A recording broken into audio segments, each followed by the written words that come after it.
Hey everybody, welcome back to the LuckyDog podcast. This is your host, Elias Roush. This podcast is sponsored by EliasRoushMedia.com, photo, video, digital media production. Today we are discussing Master Z, the Ip Man Legacy.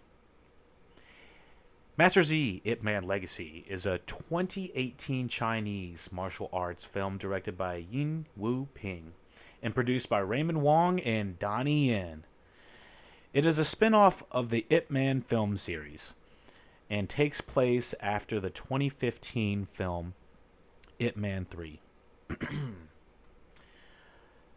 This film stars Max Zhang, Dave Bautista, and Lu Wan,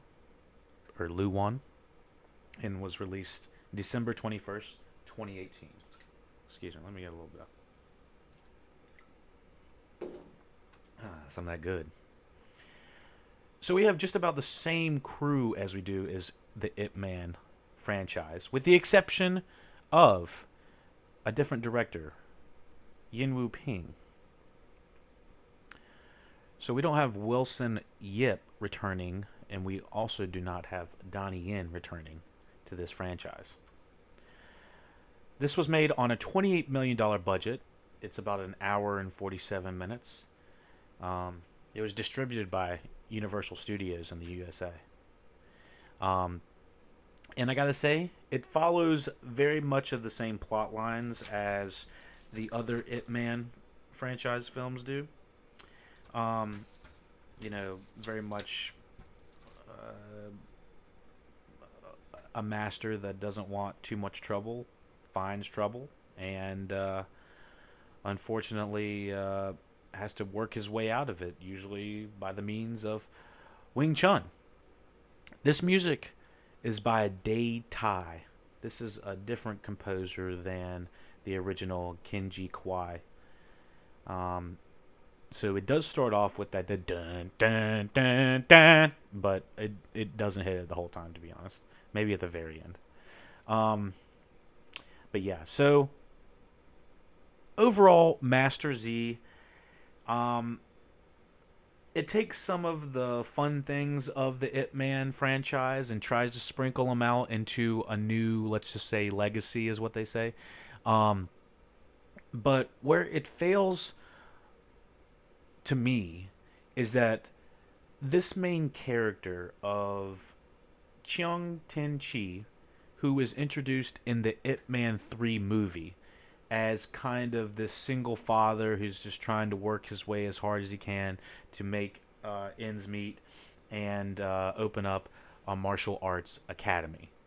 And so he does that by kind of nefarious means in that movie, Ip Man 3, without going into too much details. If you have not watched already, which I don't know why you would be watching this. This is kind of like a sequel to it.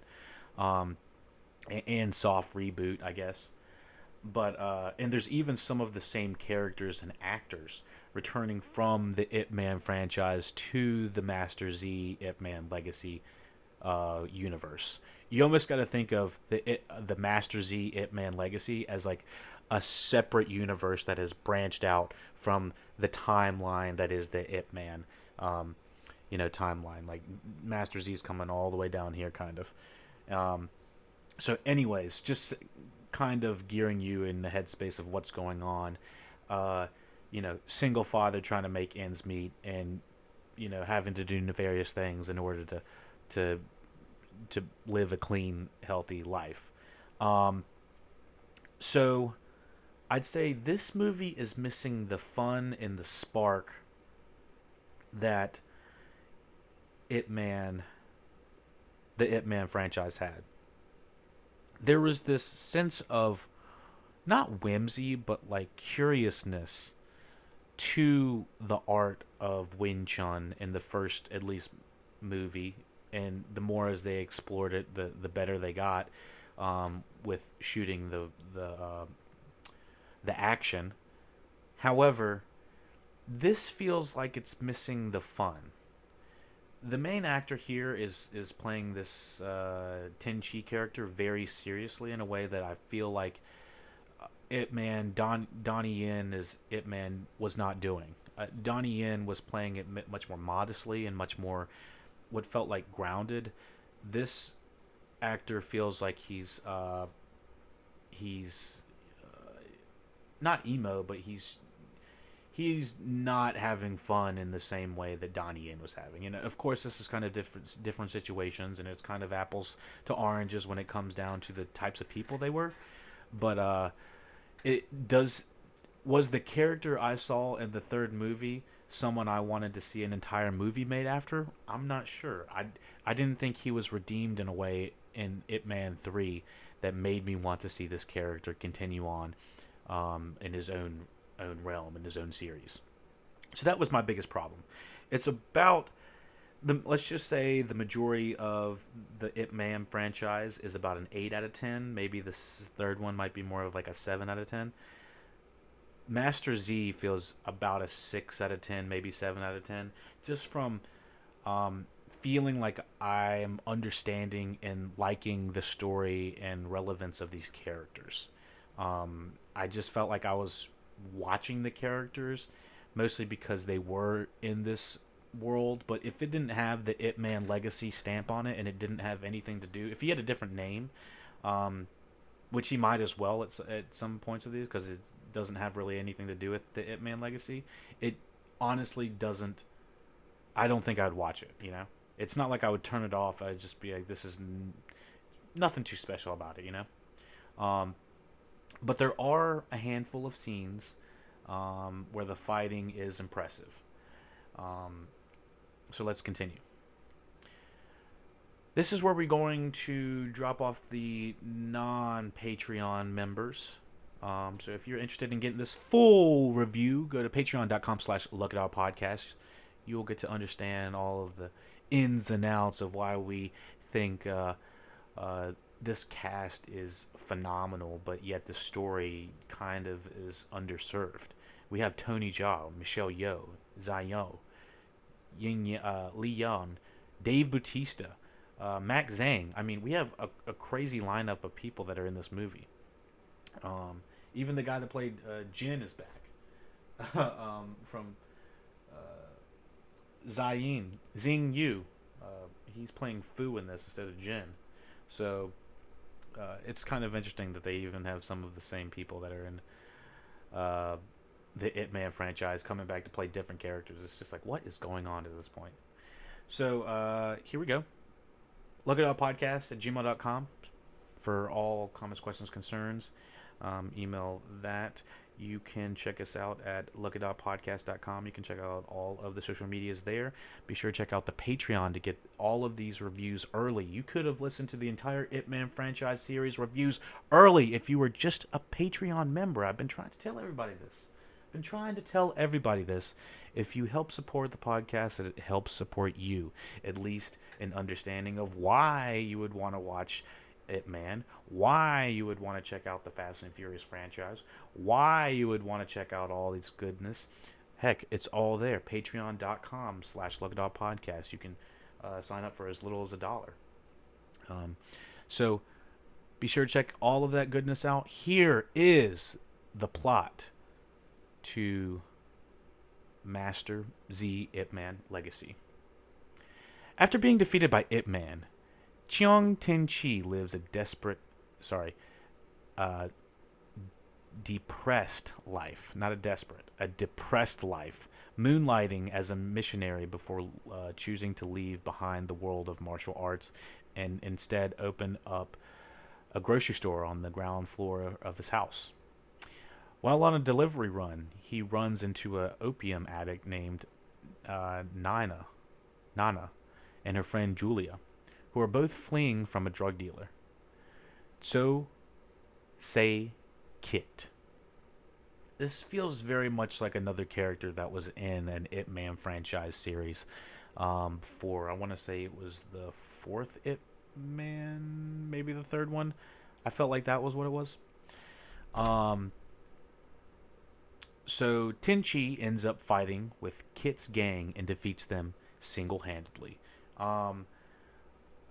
Tit-chi is, once again, he's thrust into this situation. Just like my problem with him in the Ip Man franchise was it didn't feel like it was a natural conclusion for him to want to be a good guy.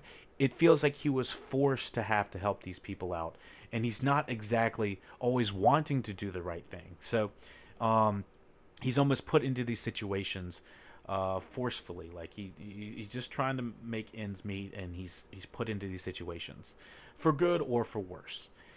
So yeah, he ends up fighting Kit's gang and defeats them single-handedly. The police arrive and arrest everyone. I gotta say, I do feel like the fighting in this was a tad slower than what I felt like Donnie Yen was bringing. Donnie was fast, my god. Could have been the choreography as well. Kit and his gangs are released after bribing a corrupt senior police officer, while Nana and Julia are released by name-dropping Julia's brother, Fu, the owner of Gold Bar, one of the most popular bars on Bar Street. Tin Chi is eventually released later that night and is unable to take his son to a steakhouse called Petrius for his birthday. And wouldn't you be able to look at the time to see if that thing was about to close, or did they just close early or something like that? I don't know. This first little bit, I was like, all right, so it's kind of the generic, the guy's in the wrong place, wrong time kind of thing. And now he wants to take his son to the wrong place, wrong time kind of place. And we got big-ass Dave Bautista, Dave Bautista is continuingly to blow my mind with his roles. This was actually one of my favorite Dave Bautista roles that I've seen him do. I thought this was Owen Davidson. Him as this what feels like big burly, almost what could have been. He could have been European if you would have fooled me. Like a big Greek European or Italian wrestler. He just looked huge. He just looked like he was about to smash everything. He's just so fucking huge. I was like, I cannot wait for this guy to have a fight. It's going to be badass, and I wonder what kind of style of fighting it is. Is it going to be like the Westerner versus the cliche Wing Chun master, or what? So yeah, I knew we had this movie filled full of badasses. Wait, who is Max Zing? I don't think I have Max Zing in front of me. Whoever that is. Oh, excuse me. Oh, I guess Max Zing is Jin Zhang. They must go by the same name. Yeah, it is. Zhang Jin, also known as Max Zhang. Okay, yeah. Excuse me. All right, so yeah, we have a list full of badass people on this. What do we have? Jin Zhang as Tin Chi. We have Dave Bautista as Owen Davidson. Michelle Yeoh as So Yan Kwan. Tony Jaa as Sadie the Warrior. Dude, I can't even go over, and even characters that aren't on the main squad. Xing Yao as Fu. These guys know their fucking stuff. This is a fucking loaded ass cast, and I don't feel like it's the writing is all there, and it's the same writer as the other movies, as the Ip Man movies. So, what do we have? Following the incident, Kit decides to seek out Tai Chi and his whole gang setting fire. Sorry, Tai Chi. Following the incident, Kit decides to seek out Tin Chi with his whole gang, setting fire to Tin Chi's building. Tin Chi barely escapes with his son Feng, while being pursued by the gang and Sadie, a hired assassin. I think that is played by Tony Jaa. And that was, like I said, these individual small fights in these kind of tight quarters, or places like little hallways and stuff like that, like outside, are really cool. He's offered shelter at Fu's home by Julia and works as a waiter at a Gold Bar to pay his rent. So yeah, Tin Chi's gang destroys. Tin Chi's house is destroyed, or his building is destroyed by the gang setting fire to it. Which this absolutely sucks. I also feel like I didn't understand why he completely left the world of martial arts, because he was shamed of Ip Man being better than him. I mean, Tenchi was so good in the third movie that I feel like he should have been set up for life with having, steady income for at least a little bit. And then this movie kind of makes him reset in a way. Let's see. Angered by the injuries to his son, Tenchi retaliates and sets Kit's opium den on fire. Kit's sister, Kwan, the head of the family's crime syndicate, wishing to transition to legal businesses, prevents Kit from taking revenge and visits Tenchi at Gold Bar to compensate him for all damages caused for Tenchi to drop the matter. And this is when we have Michelle Yeoh giving this oddly erotic hand, like jujitsu type, Wing Chun type, kung fu type, whatever they were doing with. He's like, this is your drink, no, this is your drink, this is your, oh no, how about you, how about you, how about you. I was like, whoa, what is going on? And she's doing all these like moves and stuff, trying to like work around the dang glass. I was like, I don't know what is going on right now, but it's oddly sensual. Oh my goodness. But yeah, Michelle Yeoh, my goodness, she looks fantastic. And she's like a badass in her own right. We might have to go down a Michelle Yeoh path in a little bit after Kick, after we find out a little bit more about her background. Yeah, she's 58 too, and she is absolutely she's a badass in her own right. Crouching Tiger, Memoirs of a Geisha, Crazy Rich Asians, like tons of stuff. Oh goodness. So let's get back. I was getting lost in the sauce on Michelle Yeoh. Oh goodness. I'd like to get lost in her sauce. Oh goodness. So what do we have? Okay, to drop the matter, Tenchi refuses the money from Michelle Yeoh's character, impressing Kwan. At the same time, Tenchi forges an increasingly close relationship with Fu over their shared past in martial arts. This was so odd that they decided to bring back Xing Yu as Fu, who played Jin in the first movie, as a completely different character. What was the thinking in this? Maybe he knows somebody. Maybe there's nepotism. Maybe he's a producer. I have no idea. Maybe they wanted to kill him again. I guess that was more or less like it, because they were like, all right, we need somebody that can buddy up with the main character. That way, if he gets taken out, then we can feel bad for somebody. At least there was a sacrifice. And so, all right, we'll get his ass back. Fu, get your ass in here. Xing Yu, get your ass in here as Fu. Oh my goodness. So, let me see.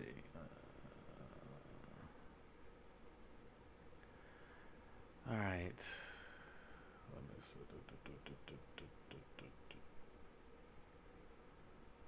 Kit attempts to escape from the shadow of his sister, Kwan. Decides to move into heroin dealing. He peddles his drugs on Bar Street for Owen Davidson, the owner of Petrius, who uses the restaurant as a front for his drug business. Tenchi tips off Kwan about the business, who requests more time to settle the matter with Kit. I think the most interesting part about this movie, the more I go back and look and listen and watch and talk about it, was Michelle Yeoh's deterioration as Kwan with her brother Kit. Kwan and Kit are the central most interesting part about this movie, and for some reason we're given like some of the least amount of time with them. And I know that we get some good scenes, but a lot of these movies seem to have a two bad guy problem, two antagonist problem. I would say the third movie has a bad guy they have to defeat an hour and 15 minutes in before the movie is, we still have a whole nother 45 minutes before the movie is over. And I started to feel like that was happening here as well. So after finding out Nana is in a back alley, Kit and his gang kill her by forcing her to overdose on heroin. Oh shit, that was heroin? Okay, so Nana is the sister of Julia, I believe. Nana and her friend Julia, or I thought Nana was the sister. Maybe I was wrong. Anyways, yeah, Nana is back there. She's hooked on drugs, and they straight up pour heroin down her throat. And this was one of the most difficult parts of the entire Ip Man franchise to watch, if you want to include this within the Ip Man franchise. This is, I've talked about my problem with the treatment of women in this series, and this just kind of goes and feeds right into it with how I was feeling. I was like, this is next level bucked up.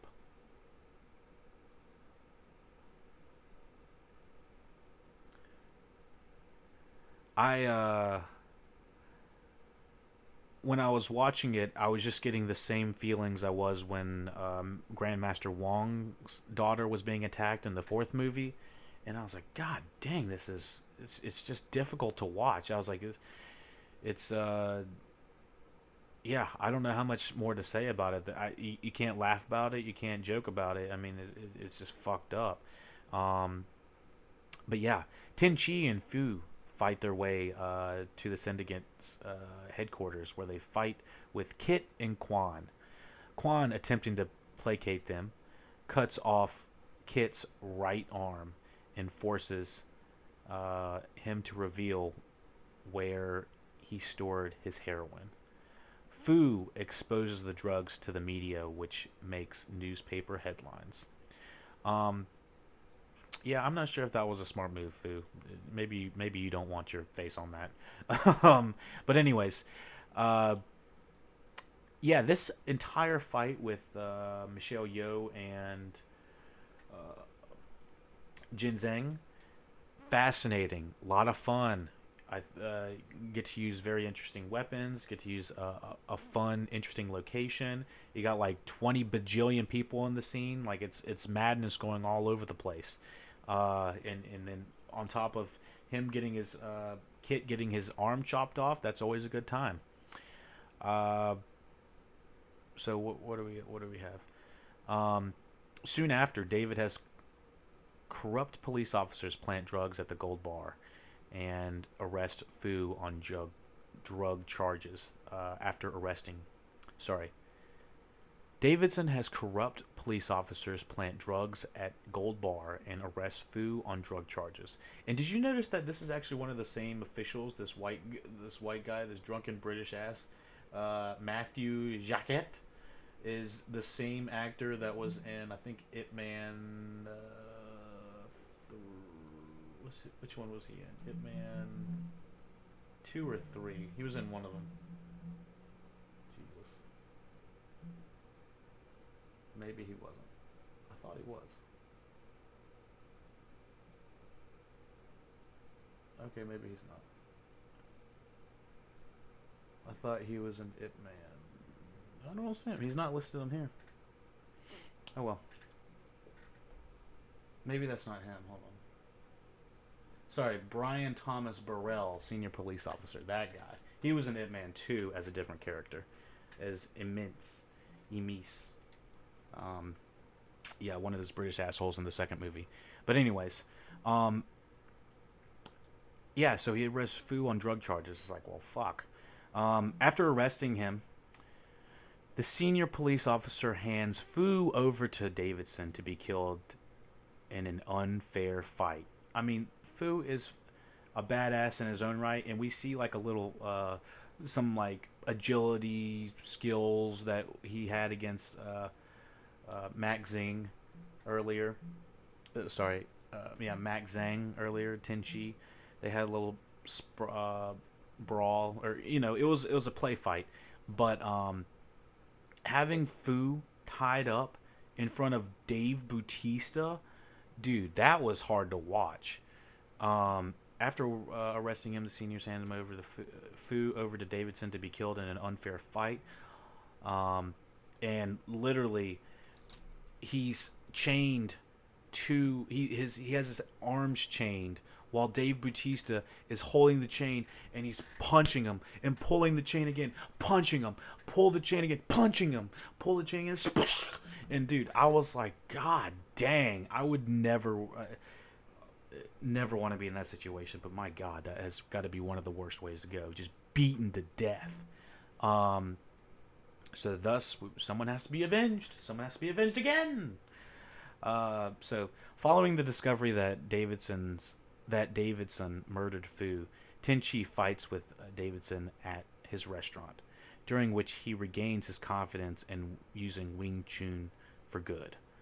And it's like, why weren't you using Wing Chun this whole time? I mean, that didn't feel like a through line through this entire movie. It just said he was done with it because he, I guess, used it for bad, and now he needed to use it for good. It's like, you need to use it when you need to use it, man. The senior police officer arrives to arrest Tenchi, despite Tenchi's testimony that the heroin belongs to Davidson. Instead of complying, Lieutenant Fai arrests his boss for corruption, assault, and lets Tenchi go free. Davidson attempts to escape in the ensuing chaos, but is assassinated by Sadie, who had been hired by Quan before leaving Hong Kong with Kit. So the fact that Kit gets to live is fucked up. But Tony Jaa hits him with a bullseye, and Dave Bautista's like, yes.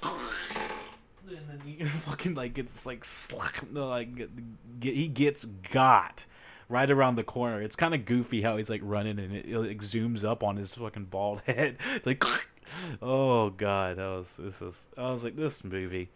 Tenchi returns to Julia's apartment and reunites with his son. The three of them share a meal together. In a mid-credit scene, Feng uses Wing Chun to defeat the boy who bullied him earlier.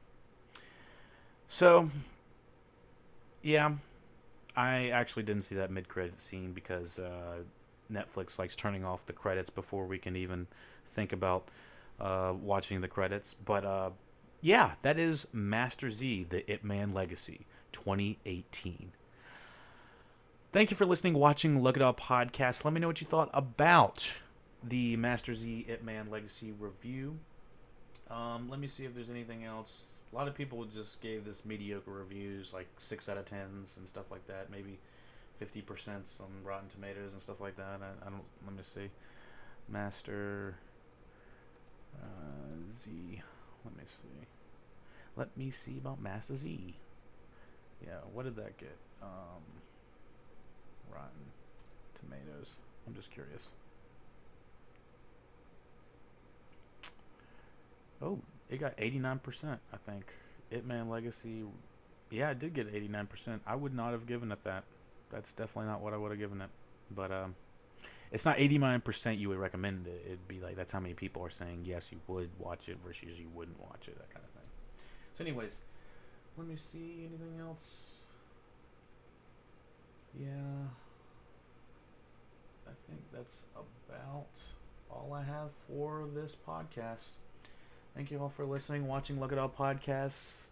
Once again, let me know how I can improve. If you want to help this podcast grow, subscribe to the YouTube. Subscribe and follow on the Twitch. Do what you can to help us grow.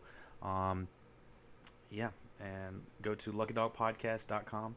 You can get all the links to all the social medias and stuff like that. You can get all these podcasts early on Patreon. The second tier is only $2 a month. What is that, like less than $2 a month, $24 a year, and you'll get all of these entire reviews in full early, and you'll be supporting local business. Oh my gosh, that sounds like a tax write-off if I ever heard one. Yeah, so go help us out there. Patreon.com, LuckyDog Podcast. Also, LuckyDogPodcast.com. LuckyDogPodcast@gmail.com, and take it easy.